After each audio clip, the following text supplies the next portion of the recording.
going on, everyone? So a lot of people have been asking for my set 2 pre-release guide, and well, I just got finished with my personal one on paper, but today I am doing a complete breakdown of some major themes and actually doing a virtual pre-release open here. We're going to open 6 packs and actually build a deck out of them. For those of you that don't know, limited or sealed slash draft are my favorite ways to play card games in general, and also my favorite way to play Star Wars Unlimited. Even though I love building decks and playing them, I even love drafting the most. And so sealed is kind of just a little bit under draft for me, but it's still incredible fun. And I want to talk about my thoughts and guide you through your own pre-release if you are headed that way over the next few days or whatever. So without further ado, let's dive into some major themes and actually open some packs. So the first thing that we have to talk about when we're considering Star Wars pre-release is, well, our leaders.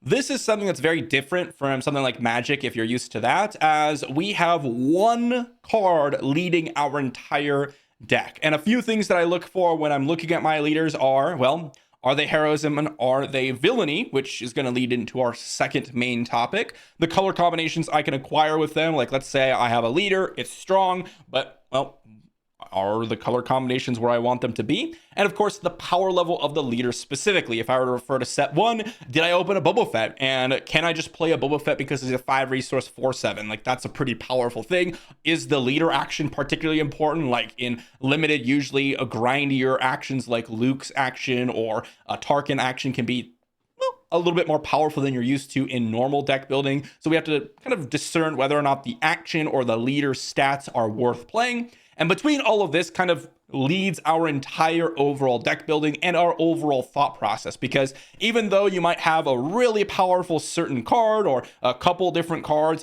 let's say they're across 3 colors and well, your leader is in one of those colors or maybe none of them. Maybe you don't want to play that leader because they're not in those colors, etc. It really leads our discussion over the entire pre-release is what leaders did I open? What kind of combinations can I make with them? And how strong is that leader? Is that leader worth playing even though I don't have certain cards in that color or maybe I'm missing out on something? This really determines what we actually want to go for in the future topics that we're going to be talking about.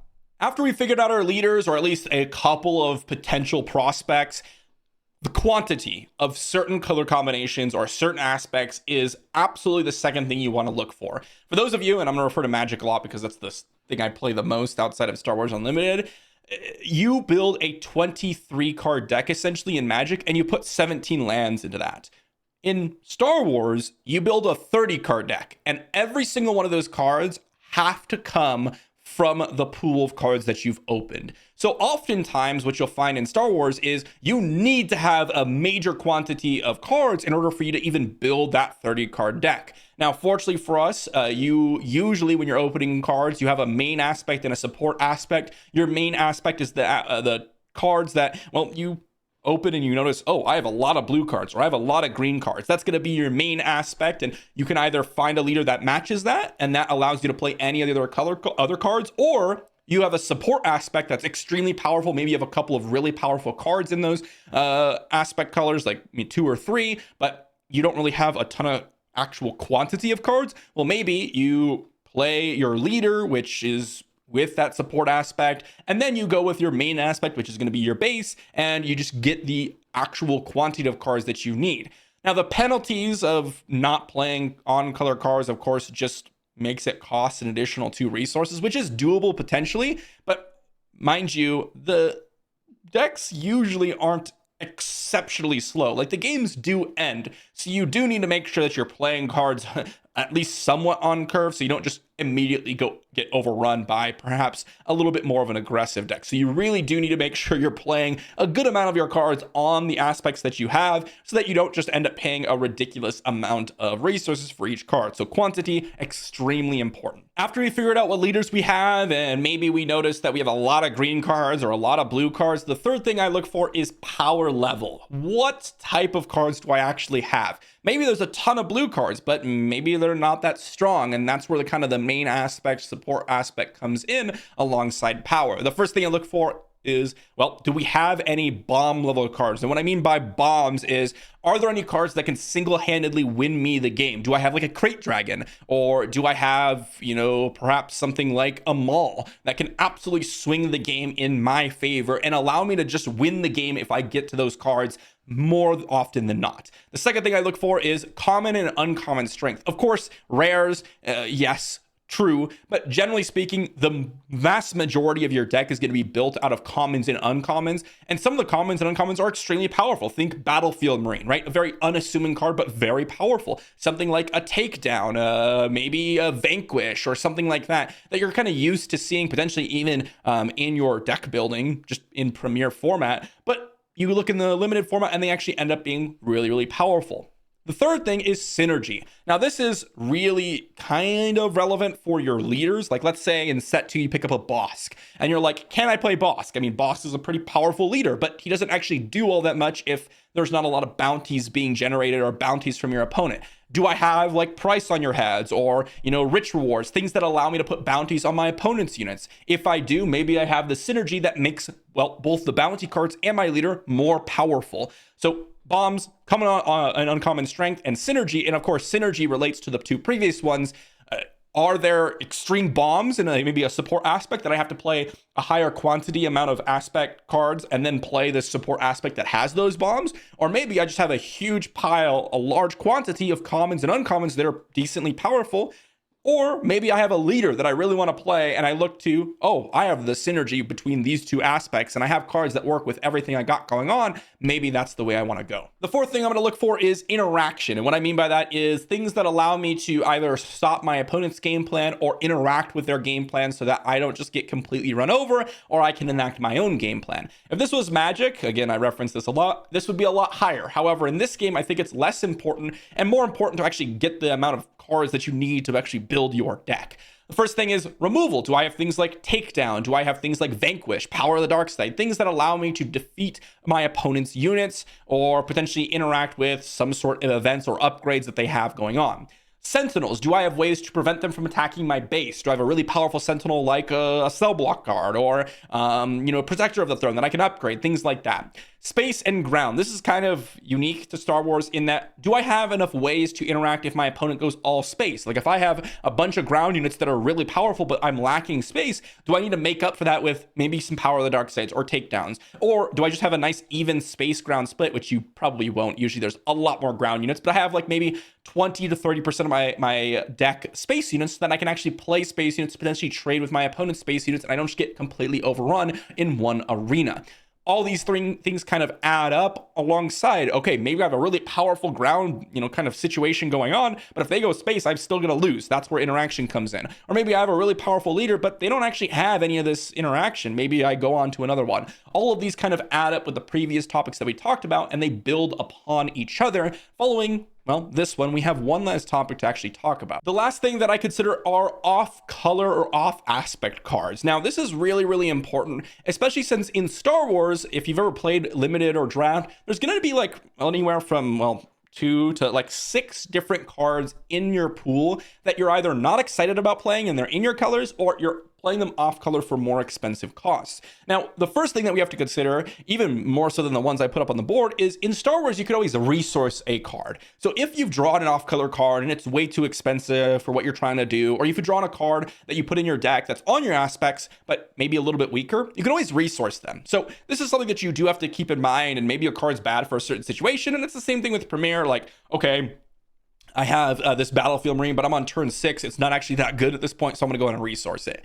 But then we have to consider the power level. Are these cards that you're putting in your deck worth putting in your deck because they are just such a powerful effect? And, well, the perfect example of this is something like a Vigilance, right? We see this all the time in Premier. The effect of being able to defeat something and heal, generally speaking, is extremely powerful. In Limited, you might find yourself, splashing or putting off-color cards, things like Mace Windu's in your deck, or something like a Darth Vader in your deck, or something of that note where they have a massively powerful effect, but you might be not in those aspects. The second thing is that worth the cost? Now, this kind of goes hand in hand with power level. Like, yes, it's worth the cost because of the power level so high. But the second thing to put to this is is the cost too late, right? Like maybe the power is high, but it's too late. And something like Devastator is a perfect example. This is a 10 cost card, and I would put Devastator in my deck in any command villainy deck for the most part. And in situations where I might not be command or villainy, and I have to play it off aspect, it costs 12. At that point, you're probably not getting to that point at all in any of your games. In fact, there might have been like 2 games of the, I don't know, hundreds of draft/sealed games I've played that I've actually gotten to 12 resources. So at that point, it's not worth the cost. Devastator isn't even going to be a playable card in your deck. So you have to factor in these 2 things alongside, well, the other topics are, I guess, this off-color topic, alongside all the other topics when we're building our decks. And now we're going to jump into Tabletop Simulator and actually simulate a pack opening and walk you through kind of all the different packs that I have, as well as building the deck itself. All right, so we got our 6 packs here, and to be honest, even though I'm not going to play with these packs, I am still excited to open them. I always enjoy building myself a deck, but I'm going to try to explicitly mention everything that I'm kind of thinking about as we're going through, and we're going to start ourselves off with this first pack. And I believe these are situated with the rare on top instead of the leader on top, so this will be an interesting one. And oh, look at that, we start with a Dr. Evazan. So I'll talk about the rares a little bit as we go through, since they are kind of the things that you want to keep separately. And usually the way I organize this is I do keep the rares separate from the rest of the pack, simply because when I'm going through, the rares are sort of that power that I'm looking for alongside the leaders. And those are the 2 things, well, alongside quantity, that I'm looking for in terms of building a deck that really does actually win me some games. After that, we're going to separate by color here and, put all the cards that are the similar color next to each other. And of course, I'll mention any sort of specifically powerful cards. Colorless cards, you always want to take a second look at, especially if they're just reasonably playable. Like a 3 resource 3/3 is playable in basically any deck, just as the stats. So that's something that I do want to look at. In terms of this pack, to start us off here, well, let me just put everything down. We'll put the base separately, and we'll put the leader here. Well, we have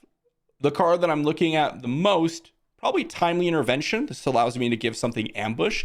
This is probably our strongest common out of this pack. Alongside that, Embo ends up being pretty good. He is an uncommon, allows you to have a 3/4 for 3, but also potentially can do some value trading in limited, which is always pretty good. In terms of our rare here, Dr. Evazan's downside, which is his bounty that allows your opponent to ready up 12 resources, is a lot harder to take advantage of when your opponent doesn't have a cohesive strategy. And so Dr. Evazan's actually one of the stronger rares that I'd be looking for in the earlier curve, which is something that I do want to pay attention to. And our leader here is Cad Bane. Now, something like Cad Bane ends up being one of the most powerful limited leaders. Why?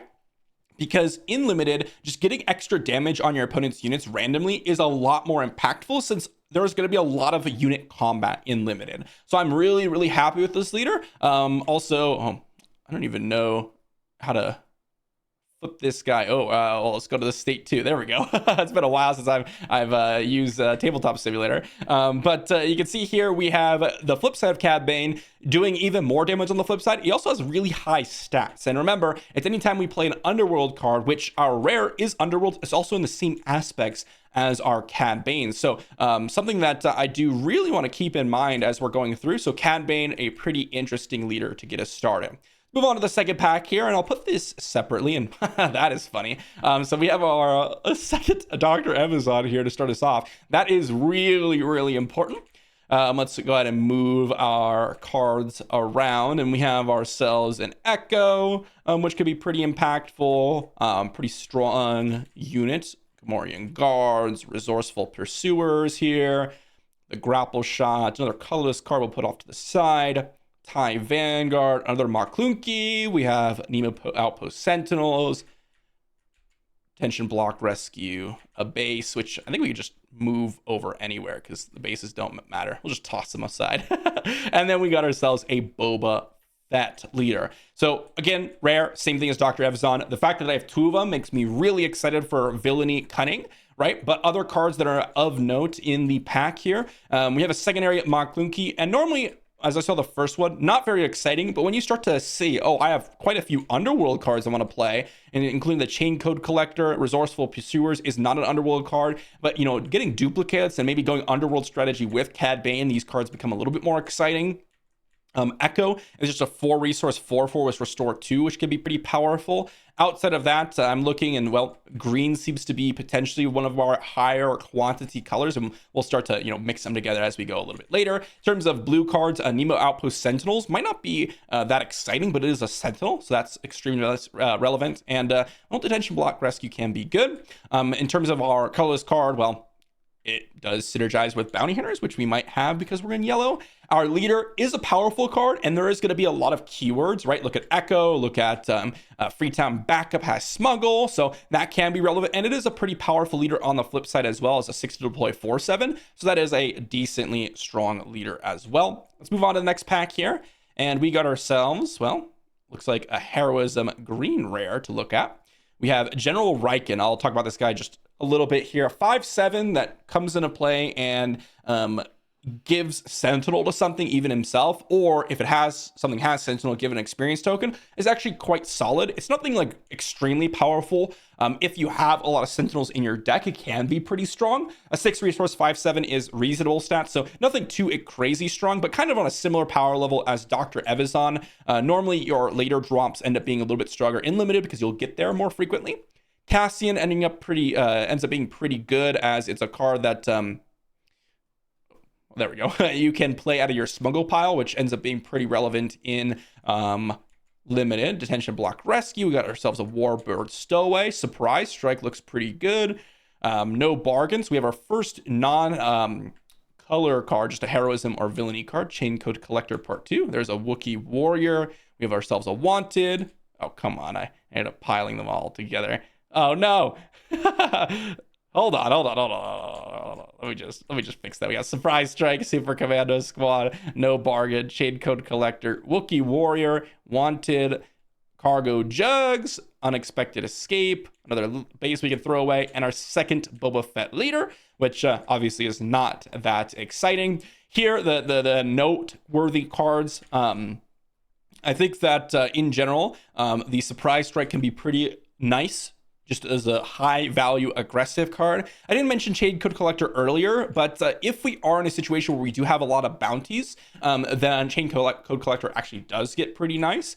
I think No Bargain's actually extremely playable in limited. This is just kind of like a card advantage engine if you want to play this. Outside of that, there's nothing super exciting besides Cargo Juggernaut. If you do have like a blue leader or just a nice high concentration of blue units, then this healing for becoming a 4/6 shield is actually quite strong. Cassian also is reasonably strong as well. I would say that that's probably our weakest pack so far. I think that we don't have anything super exciting. Here, as our rare, we have Enterprising Lackey. So one thing to note of double aspect cards is you're basically always going to pay 2 extra for this. So you have to look at this and say, is a 5/5 for 6 exciting? No. Probably our weakest rare so far. Maybe playable because of the Smuggle ability, but overall not that exciting. And Forced Loyalty double green, also not that exciting. We have ourselves a Jetpack, Millennium Falcon, Desperate Attack, Gamorrean Retainer, look the other way, another Nema Post, another Mando Warrior, Disabling Fang Fighter. Discerning Veteran is pretty nice. Reckless Gunslinger can be a little bit more aggressive. Another Mercenary Gunship, and a second Cad Bane. So our leader pool is quite unfortunate. We got 2 duplicates, which is not what you want to see. Of course, once you get one of them, none of the other ones are worth anything. So the fact that we got double Cad Bane, double Boba Fett's a little bit unlucky. But this pack, I do like this one. I think this one's reasonable. I think Discerning Veteran is the card that I'm most excited about. This, giving you the ability to capture something can really swing kind of the game in your favor. Another card that I like is Gamorrean Retainer. I think the most powerful card in this pack is actually Millennium Falcon, a 6-costed space unit. Not that great in Premier usually, unless it actually just attacks your base. But this one gives ambush. Normally not that good in normal Premier, but in limited, ambushing just random space unit is really strong. I actually do like Jetpack a reasonable amount. you are able to kind of give a shield token to something and then immediately trade with something, and it also can be smuggled out, which is nice. So overall, I'm pretty excited about my yellow and green cards here, which just seems like we're heading in that direction, especially with a double Cad Bane leader. I also like the mercenary gunship. Although your opponent can take control of this, you can also take control of it back. So generally your opponent doesn't want to do that, because if you're both using your same amount of resources to take the mercenary gunship, you end up with the mercenary gunship at the end of the day because you played it initially. And so that's kind of nice. It's also an underworld card for Cad Bane, so that's kind of exciting. Kind of a dud of a pack in terms of rares, but I guess the rest of the pack is a little bit stronger than our previous one. Next one up, we have ooh, where's our rare? That's weird. Maybe the pack, maybe I moved it around a little bit on accident. Got ourselves a Sundari Peacekeeper. To start us off, Housecast Soldier, another timely intervention. Yeah, this one just looks like it got a little bit messed up. Hylobon Enforcer, Ruthless Assassin, Underworld Thug, a little bit of colorless nonsense going on there. Resourceful Pursuers. Ooh, there's our rare Kylo Ren. Let's put that off to the side. And we have a Fennec Shand. That's quite nice. Bounty Posting, Mercenary Farmer, and oh, look at that. Another Boba Fett, which is really unfortunate. I will say, I don't think we've gotten like terribly unlucky, but our leaders have been incredibly unlucky so far. So that is something to note. So our rare here, Kylo Ren. This one isn't going to be relevant in first ability because we're not going to be playing Rey unless we actually get a Rey leader or a Rey unit, so that's probably unlikely to acquire. But a 6-costed 6/7 that gives a +2/+0 for a any unit, and then non-unit, non-villainy unit gives you an experience token. You're gonna have a lot of non-villainy units. This is a bomb. This is absolutely one of the most powerful cards you could be playing. This card I would absolutely love to play, and it's even a card I would consider playing off color as an 8-costed unit. As for the rest of the pack, well, the cards that I'm really excited about, again, Timely Intervention. Sundari Peacekeeper is an extremely powerful card, I will say. A raid to, essentially attacking for 3/5 with Restore 2, extremely powerful. I think Clan Challengers is also pretty good if you're a little bit more aggressive. Also, our yellow cards. Fennec Shand, amazing. This is just going to be kind of an ambush that kills something, which is nice. Bounty Posting can potentially be good. And then Resourceful Pursuer is just kind of a 5-resource 5/6, so definitely a playable card. Definitely are green and yellow looking the strongest in this pack, and I think I've said that a few times. On to our last pack here, we got ourselves Swoop Down. A rare that honestly is pretty weak overall, because you're not going to have that many space units, but if you have like 4 or 5 space units, it's definitely a card I would play in the deck, because it can give you a nice little value trade at some point. Coruscant Dissident, there is a Client here, a New Adventure, Desperado Freighter, Warzone Lieutenant. Ooh, there's a Relentless Pursuit, Warshire Tree Tender, Gray Squadron Y-Wing, Gentle Giant, Hylobon Enforcer. Whoops. Oh boy. Let me just fix that real quick. Let me just not stack up all my blue cards. Freighter, Privateer Sick, Principled Outlaw, and a Boss. Okay, so at least we got ourselves a separate leader. Now, in terms of this pack, at least we'll talk about Bosk here because I already talked about the rare. Bosk is good if you have a couple of bounties in your deck that you can apply to your opponents. That actually is worthwhile because your opponents will oftentimes play random bounty cards because they're in sealed. So you'll actually have quite a few targets and bounties to claim. But if you don't have any bounties, it's a little bit less exciting, and I would probably prefer to play Cad Bane. In terms of this pack, the cards that I'm most excited about, Relentless Pursuits can actually be pretty good in limited. I found outside of that, Gentle Giant's pretty good.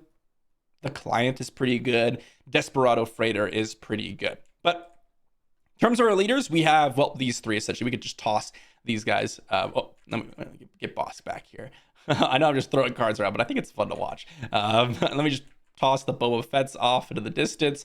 We got ourselves Cad Bane, Bosk, and Boba Fett. So this is the first thing we got to look at. These are the leaders that we had to choose from. A pretty unfortunate couple of pulls. Usually you want at least 4 to 5 leaders. You don't want to see multiple duplicates. Of course, this is very much so on the unlucky side of things.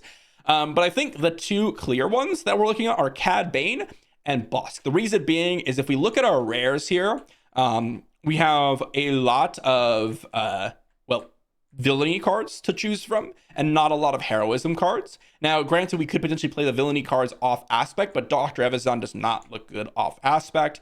So Boba Fett's looking a little bit less appealing. On the second side of things, the two colors that I'm looking at as we have the most of are yellow and green. And I'll skip ahead in just a moment to determine the quantity of cards. So I'm thinking that Boba Fett's going to be a card that we're probably not as excited about playing because Cad Bane is in one of our main colors. Of course, Boba Fett is also in green, so that might, shift us over a little bit. But I'm thinking Cad Bane is looking to be our most exciting leader, especially since we have quite a few Underworld cards.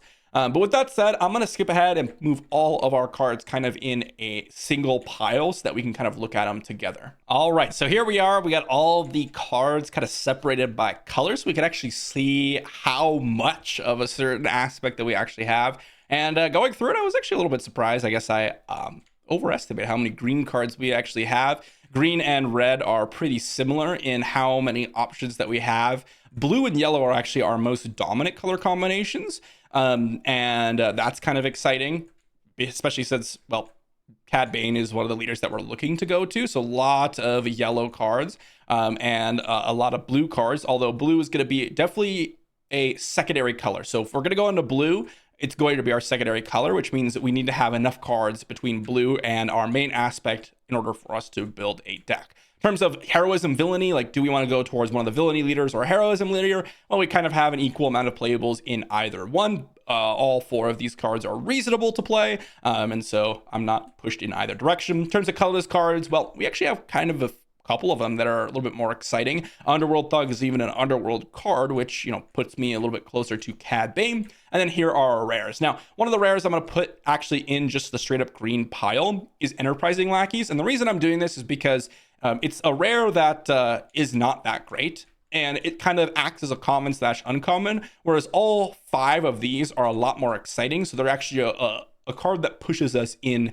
that direction. So the second thing that I need to do here, after we've kind of determined that, these colors are of one aspect or another, is actually separate each of these colors into color combinations. So are they neutral, are they heroism, or are they villainy? And that's going to give us an idea on, okay, if we have like all heroism yellow cards, like here I'm just at a brief glance, I see 1, 2, 3 heroism yellow cards, but no villainy, which means that there's a good portion of this that isn't really playable in Cad Bane, most likely. Whereas, we also have 2 villainy yellow cards over here, but that applies to every single combination. So now that we've separated them into quantity, I'm looking at yellow, I'm looking at red, and I'm looking at, or green and blue. Those are the kind of colors I'm looking at. The other thing that we also need to do is determine if there's one color that's kind of out of the runnings. Like, okay, we're looking at, red here. Is this color combination, because it's the lowest amount of cards that we have in a certain pool,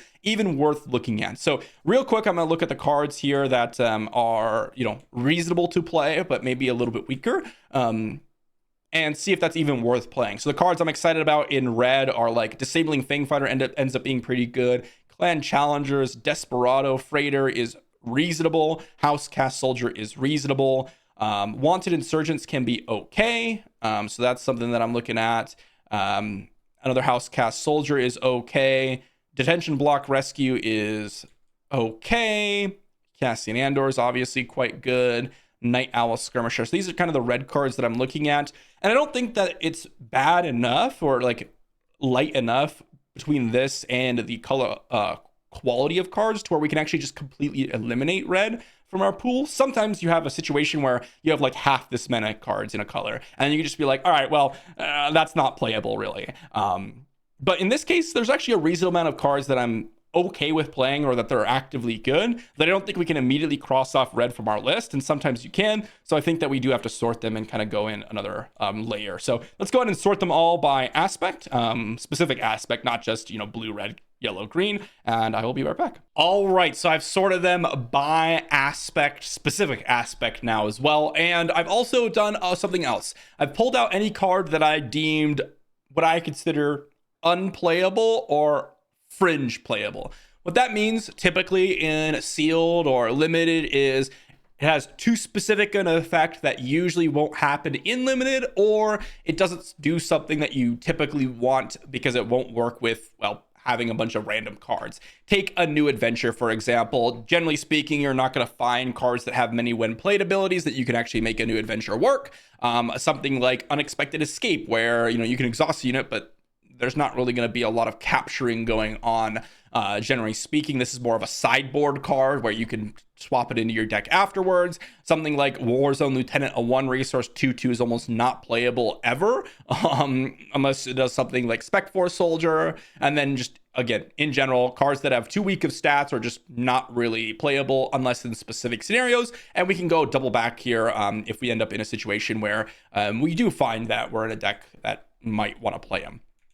After we separate everything, what I noticed is that we have a lot of heroism cards that are a lot more exciting than our villainy cards. If we take a brief look, our green villainy cards aren't that strong. Outland TIE Vanguard can actually be quite powerful. It's a 2 resource space unit, 2/1's already quite good. Like, that's potentially even playable in limited already. But the experience token generally will come into play, which is nice. Salation Scrum, it's okay, not that exciting. In terms of blue villainy, this is where villainy actually becomes a lot more exciting. The Hilo Bond Enforcers are actually okay.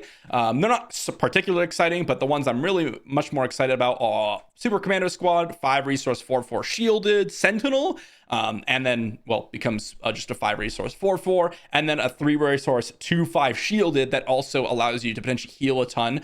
The client is actually quite strong, so I'm happy about that one. In terms of red, well, Guavian Antagonizers are like borderline playable. They're not even that great. Like, I'd rather play a House Cast Soldier over them, because generally speaking, in limited, you can't do 1-drop. You don't have enough 1-drops in your deck to do that. There are some situations where that is possible, but generally speaking, you cannot. As for heroism, well, we have Echo, Freetown Backup, Sundari Peacekeeper. Our green heroism is actually quite good. All of them are very, very powerful, to be honest. Echo and Sundari Peacekeeper in particular. Millennium Falcon, Coruscant Dissident are exciting. Principled Outlaw, also decently exciting. Millennium Falcon by far the most exciting there. Concord Dawn Interceptor is a very good defensive space unit. Gentle Giant, also quite strong in a longer game. And then for heroism, Desperado Freighter, I've been very impressed. 5 resource 5/6 space unit, just a nice solid unit. 3 resource 4/3 also solid, and then a 3 resource 3/5 also solid. And you'll notice that a lot of these have keywords: smuggle, grit, sentinel, ambush, smuggle. We have restore, smuggle, raid. Boba Fett looking a little bit more interesting, so I might have written him off a little bit too early, because we potentially could go in that direction. Now, here's where it gets a lot more complicated. I think the biggest thing for us is that, well, if we're looking at our options here, if we choose Bosk, right, and this is where we have to double back to our leader now that we've separated. If you choose Bosk, we get these red cards, these ones over here, because we probably don't want to play any of these with the heroism cost increase, right? And we get Kylo Ren, which is pretty exciting, right? Kylo Ren's our biggest bomb. But the problem is that we would have to probably play yellow alongside it, and that might not just be a high enough quantity of cards to play, right? If we look, we have 1, 2, 3, 4, 5, 6, 7, 8, 9, 10, 11, 12, 13, 14, 15, 16, 17, 18, 19, 20, 21, 22, 23, 24, 25. So I suppose we could have enough with the Bosk leader to play, but it's not that powerful in terms of like, okay, we're playing every single card in these piles, and it's not also that strong. Generally speaking, we'll probably have to dip into our colorless cards, maybe our villainy cards, and maybe play some unwanted cards. And then if we look at bounties, what bounties can we double claim? Wanted and Deathmark, which Deathmark is reasonable. Wanted is can be a little bit weaker. So we have 2 bounties that we can play in Bosk. Already, I am not really drawn to Bosk all that much, because if you only have 2 bounties that you can play in your deck, and they're both like kind of mediocre for limited, Wanted is like somewhat playable, but to be honest, readying additional resources doesn't really do a crazy amount in limited as it does in Premier, because in Premier you kind of built your deck around being able to leverage those additional resources. Think Boba, think Bosk. That's the type of situation that you want. And Deathmark isn't like an incredibly ridiculous card. Like if this was, you know, a price on your head or something like that, which is oftentimes more exciting, than we could be talking, as well as the villainy cards that we're getting non-existent, like Guavian Antagonizer, really mediocre, and then, well, no villainy cards over here. So we would kind of just be reliant on our cards in the main pool. So I don't know if Bosk is really going to be a major consideration. I'm going to put him off to the side where we might play him, but probably not. Instead, I would probably rather splash Kylo Ren in our Cad Bane deck. If we play Cad Bane, we are entering into this realm and then potentially green or red. We actually have, again, as I mentioned earlier, a lot less green cards than I thought, and green's kind of on the same level as red in terms of how many cards we play. But the green cards that we can play are a lot more exciting, right? Timely Interventions, we have Gamorrean Retainers, 3 of them, which is actually quite good, and a Discerning Veteran, and then our villainy cards are pretty good as well.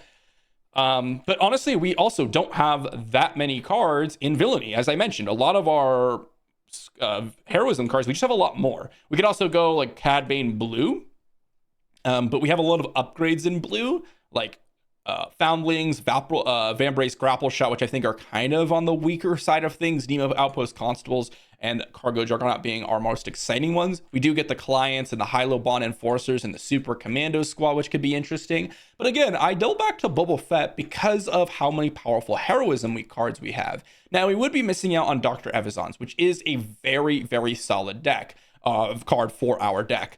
But General Riken's also a very good card, and if we do end up in a situation where we're playing General Riken, you know, which is a very, very strong card, similar to Dr. Evazan, we have, you know, Concord Dawn Interceptors, which is a Sentinel, we have Nemo Outpost Constables, which is a Sentinel, we have, what else do we have? We would have, well, we would also have the Timely Interventions and the Gamorrean Retainers, which also would be Sentinels. We could play all this in Boba Fett, and then we also get the Grey Squadron Y-Wing and the Wookiee Warrior. Honestly, this is looking a lot more interesting, especially since if we play red, let's say red Boba, then we would get Desperado Freighter, Night Owl Skirmisher, Cassian. We would get Detention Block Rescues. We would get Housecast Soldiers. We could potentially play Mandalorian Warriors with the Housecast Soldiers and get the experience token, which could be interesting. I think there's a lot more options with heroism. So I think we're actually going in that direction. I'll build a Cad Bane deck and a Boba Fett deck because I think there's pathways to both. But again, quantity and leader are 2 most important. Then we follow up with power. And I think if I'm basing it on power, heroism, the power level of the heroism cards is a lot higher than the villainy cards. Even though we would be missing out on Kylo Ren and Dr. Evazan if we weren't in red or villainy, then that's okay. But remember, this can be splashed. If we're in red, it costs 8, which is what we were going to do in Cad Bane. And guess what? All of our units are going to be non-villainy, which means this is going to give +3/+1, an experience token ++2/+0, which is very strong. So we can definitely play Kylo Ren in Boba Fett as well. So that's something that you can consider, as this is a kind of bomby card, and I would play it in Boba Fett almost assuredly. So let's look at some of the different options we have. If we're going to play Boba Fett, then green is obviously going to be kind of our key cards. And I like to put the units, events, and space units, ground units, events, and upgrades all separately. So let's kind of look at what this curve looks like. And of course, we do by resource cost if we're going to build Boba. So let's go to bring all these cards over. And by the way, all of our heroism cards, keyword, all excellent. Timely Interventions, we can go over here in our event pile. Moment of Glory can be reasonable. And we have Gamorrean's Retainers, which also pretty reasonable here. Let's go ahead and put those in the pile. We would literally play all of these cards, which is pretty exciting. Discerning Veteran, also quite good. We probably would pass in the Enterprising Lackeys, and these cards I'll just keep over here for now. So already we have 4, 5, 6, 7, 8, 9, 10 green cards. So on the lighter side of things. So this would be our support color. As I mentioned earlier, we're now looking for a main aspect, and it has to probably be, well, honestly, any of these 3 are on the bigger side of things, right? If we were to play all of these or all of these or all of these, it would be a lot of cards. And honestly, I'm looking at yellow because we have quite a few different cards that are exciting. Millennium Falcon, Coruscant Dissident. Remember, we could potentially splash one of these as well. Blue, I think, is probably the weakest of the options we can play with Boba Fett, with Boba Fett. I think it's either between yellow or red. And honestly, red also looks quite good. We could be a very aggressively slanted deck with House Cast Soldiers, the Night Owl Skirmishers, and then we have a nice little Desperado Freighter as kind of the end game. Kylo Ren, General Riken to finish us out. Compare that to, the yellow cards. We also have to consider, are the yellow cards even playable? We have triple Gamorrean Retainer, so I think Maclunky actually is very solid. If we look at the other cards, we have not that many Underworld cards, I suppose. We would play Fennec Shan, which is Underworld, Chain Code Collector, which is Underworld, probably. So yeah, it's reasonable. Maclunky would be playable. I think the only kind of card we're not looking for is Bounty Posting. In fact, I think Bounty Posting is just straight up unplayable if we don't play Bosk.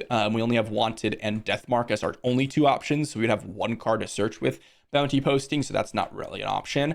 I think that we have a couple different options in yellow, but red keeps pulling me back. Because here's the thing with red, and this is why I'm leaning towards red.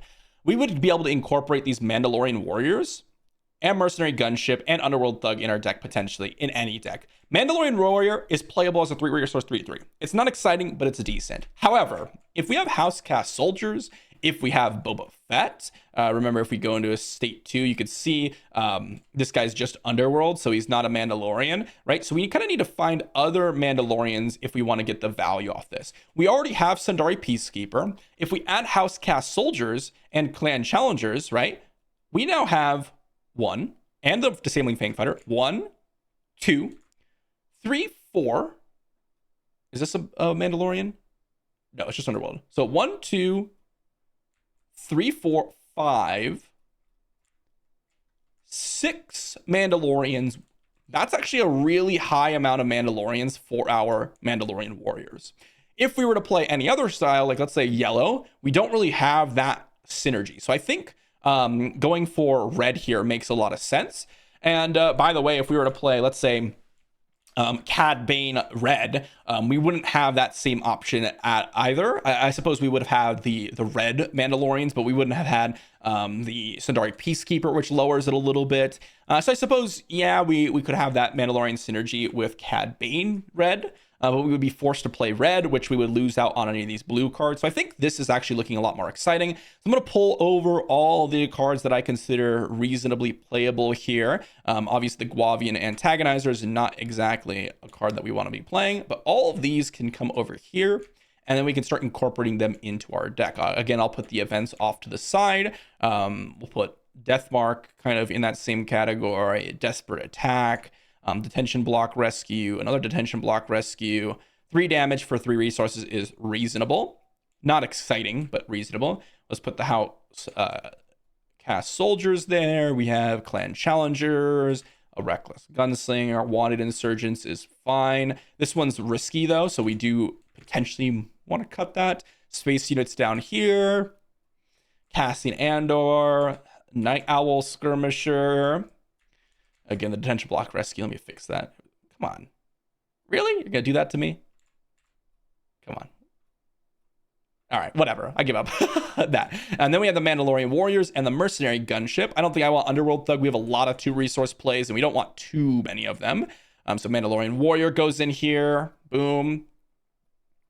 And then we start putting in our rares, which are going to be General Riken and Kylo Ren. This is like an 8 resource play, so we're going to put them over here. And then, are we missing anything? Okay, we have the Heroism cards, which can come in. We have the Wookiee Warrior, which I'm decently excited about, the Y-Wing, and then any other cards down here that I'd be considering. Warzoon Lieutenant, nope. Nothing too crazy over here. Am I missing any card? We could splash the Dr. Evazons, I don't think. What about Heroism cards that we would consider splashing over here? Millennium Falcon could be a consideration. It's a 8 resource 5/5 ambush. I don't think that's that exciting. What about any other like neutral card? Fennec Shan, not really that great. At 9 resources. Cargo Jugs doesn't really do anything. Embo maybe? Nah, 5 resource 3 force pretty weak. Okay, so I think this is kind of our current makeup that we are like, okay, this looks decent. I am reasonably happy with what we got going over here. The events look okay. If I just count how many cards we have 4, 7, 8, 9, 10, 11, 12, 13, 14, 15, 16, 17, 18, 19, 20, 21, 22, 23, 24, 25, 26, 27, 28, 29, 30. So we have a perfect 30, and all of these cards I am happy playing. And, well, we have a little bit over 10%, like 13% of our deck as space units, which is a little bit on the lighter side, but we have the detention block rescues, which can kill some of the earlier space units, which is nice.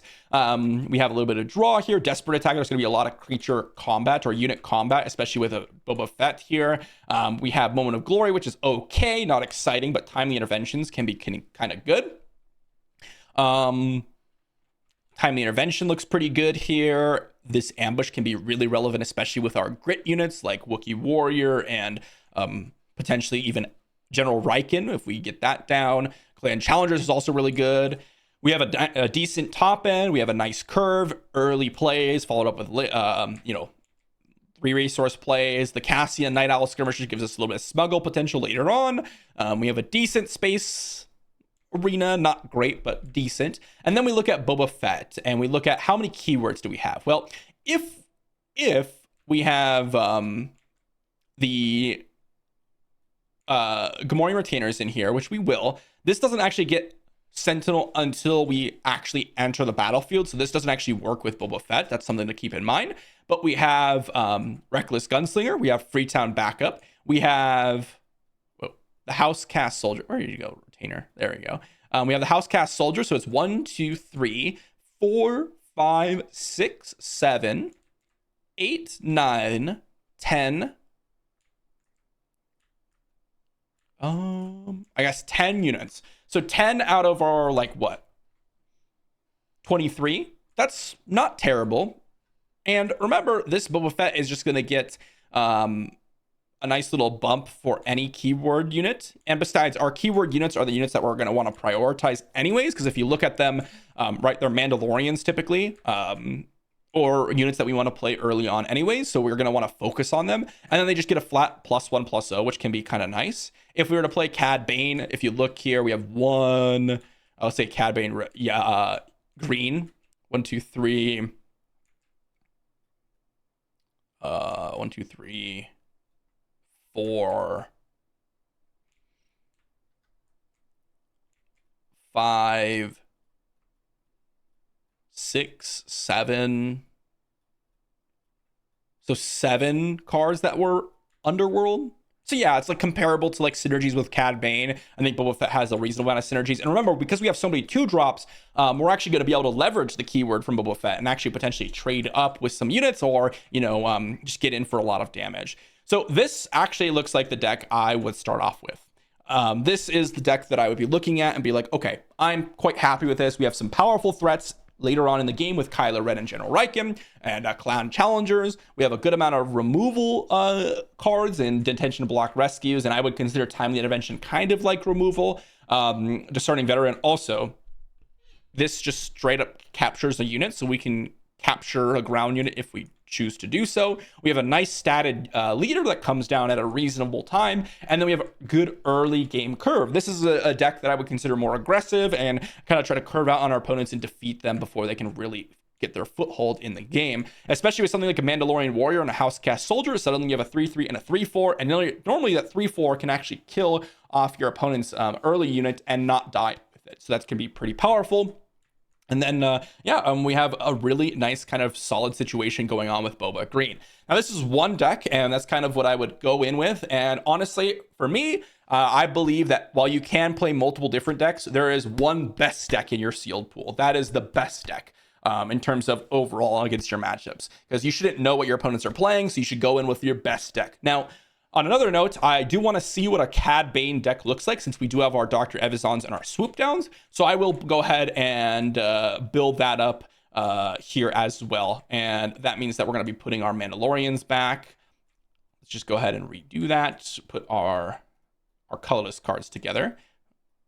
All 3 of these go over in the colorless pile. And You know what? I'm going to skip ahead so you guys don't have to watch me resetting the board here. Okay, so now that we've reset it, we can dive into Cad Bane. Now, his is all about Underworld cards. So Underworld cards have a little bit of extra value. I will pull down these rares here. Of course, we're going to go ahead and play our Dr. Evazans. Swoop Down could potentially be playable. I'm going to put this above Cad Bane because we need to have at least like 5 to 6 space units for that even to consider be played. As for the rest of it, we can just kind of pull over probably everything. I don't like Wanted in this style of deck, so I'm actually going to drop that down here. And then any other yellow cards, I mean, we could potentially play Smuggler, Starfighter, but that one I think is just really bad. Let's go ahead and pull all of our yellow cards over here. And come back here, Chain Code Collector. Let's just kind of pull them out. Didn't mean for them to stack up here. We do have a Fennec Shan, which I do quite like. We have Resourceful Pursuers, which is a nice little playable Chain Code Collector, which I quite like as well. Especially since it's an Underworld card. You can potentially take down some big guys with that. And if you do have any bounties, it gets a little bit better. Or if they have any bounties, it gets a lot better. Some upgrades and events. We're going to go ahead and put those, again, off to the side. The Mocklunkies work really, really well with the Dr. Evazans, by the way. That is something that I've been playing a lot with recently. Jetpack can come over here, and Fennec Shan can go over here. So lots of events, not a lot of units here, and that means that we have to supplement our event kind of situation with our unit situation going on. Right now, this is 5, 6, 7, 8, 9, 10, 11, 12, 13 cards. We could play these villainy cards over here, so I'm going to go ahead and bring those over here. No Bargain is an event, and Ruthless Assassin is a 2-drop. It's also Underworld, which is important for Cad Bane. But now we have to find kind of a deeper amount of cards. Of course, we're going to play Kylo Ren in terms of splashing, so that's just going to go into the deck. And then afterwards, let's see here. I don't think we can go green. We would have 1, 2, 3, 4, 5, 6, 7, 8, 9 cards, and that puts us at a total of, was that 15, 5, or 6, 7, 8, 9, 10, 14, 16. So we would be a few cards short. Blue, what can we do with blue? We have the Vambrace Grapple Shot, we have the Embo, the Freighter, the Warshear Tree Tender, some Hylobon Enforcers. What about red? See, this just feels a lot weaker to me. Of course, we could play these guys. Like, I could bring over the Cultist cards, actually. Well, where'd you go? Come back here, Mercenary Gunship. So we're going to bring over these guys to help our pool out a little bit. Would definitely play both of these guys. And then, maybe it is just green. Although, if we go green, we have, like, no 3-drops. Like, none at all. Right? If we go red, we also don't only have 3-drops. I guess the Disabling Fang Fighter, the Wanted Insurgents. What about blue? I think blue is the most appealing. We get the Hylobon Enforcers, which are Underworld cards, which we can bounce with the Mocklunky if they get too powerful in terms of grit. And then we get the Super Commando Squad. I think there's many different ways that you can go with Cad Bane here. The Client is the most exciting out of that. And all of these cards, I suppose, are probably, most of them are playable. We have Top Target. Do we want to play that with any sort of synergy? I mean, we have double Chain Code Collector, so maybe Top Target is worth what? It's just a heal to our base. Cargo Jugs comes in. Nima Outpost Constables, really good with the damage from Cad Bane, by the way. The low power actually isn't all that bad for us because we're going to be able to kill them. Vambrace Grapple Shot is fine. It's just +2/+2 essentially. But Embo is great. Foundling, the HWK Freighter. I don't mind a top target. Like one, I think Wanted is a little bit better, but top target, I suppose. They're about similar. No, I like the healing a little bit more. Yeah, all right. I don't think these cards are very great. And if we can avoid playing them, I will. So I'll put those off to the side. Swoop Down, not playable in this deck because we don't have enough space units. We have a very low space category. We don't really have that much removal. I guess Mocklunky kind of acts as our removal, although it's kind of awkward. Surprise Strike is good. This ends up being 3, 6, 8, 9, 10, 11, 12, 13, 14, 15, 16, 17, 18, 19, 20, 21, 22, 23, 24, 25, 26, 27, 28, 29, 30. So literally a perfect 30. I think this is probably what I would end up going with. Again, synergies with our leader. We have the powerful cards in the client, Dr. Evazan's, Kylo Ren, Fennec Shand, all of which are quite good. We have some synergies with the Underworld cards. We have 1, 2, 3, 4, 5, 6. 5. Is client Underworld? No. So 5, 6, 7, 8, 9, 10 Mod Clunky targets. 11. Yeah, so very similar to Boba Fett. And then we have the Cad Bane flip, which is nice. Yeah, I think this is reasonable. I think it's more exciting than the red cards, because if you look at our red cards, like, yeah, we can play clan challengers and some house cast soldiers, but like, if you look, I'd rather probably play like an underworld thug over a house cast soldier because it's got the underworld tag. So like, house cast soldier is really not that exciting for our deck, unlike the other one, which relies on keywords and also is encouraged by the Mandalorians. We don't really have any Mandalorians going around. I mean, we do have the Super Commando Squad. So that means the Mandalorian Warriors are not that exciting, although we could put them in. They're just not that great. I think Cad Bane Blue here is the direction I would head, because we don't have enough green cards to really make it exciting, and also the green cards are all 2-drops, and you do want a nice curve in this, and this is a much better curve than the green cards, even though you do get timely intervention. I think this game could pull some wins for sure, and I think this is the direction I would go with Cad Bane. I think that I'm much more satisfied with the Boba Fett deck. I think that if I were to rewind time here and go back like, what is that?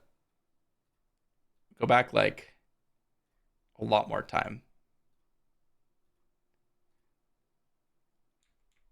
Well, maybe I can't go back that far. But if I were to go back to our Boba Fett list, I think that I would be much happier with that list, and that's what I would go with in terms of my first deck.